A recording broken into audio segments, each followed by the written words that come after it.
After the glove trade collapsed due to foreign imports, the boot and shoe manufacturing trade in Worcester boomed. By 1937, Worcester had 71 boot and shoe makers. The Cinderella Company, who can miss the connection there, with Henry Willis in control, started in 1848 and was one of the largest.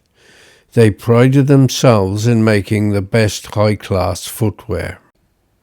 In 1860, Henry was joined by his brother James, and they built a factory in College Street. When Henry died in the early 20th century, William took over.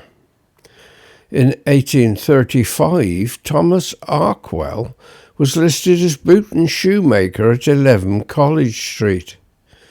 I'm guessing this became Willis's factory, and later Winwood's furniture repository.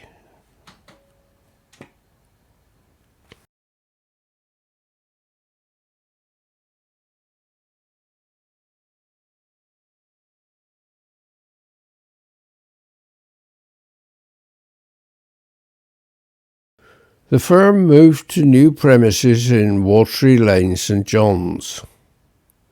A sports field was situated at the rear of the factory, and workers were offered tennis, cricket, football and bowls. The field was said to be one of the best in the country. In the following years the business declined, but continued to produce footwear for GUS. In 1976 the building was used for storage by Kays and Mortis. The factory remained empty before being purchased for development as housing by Barrett's.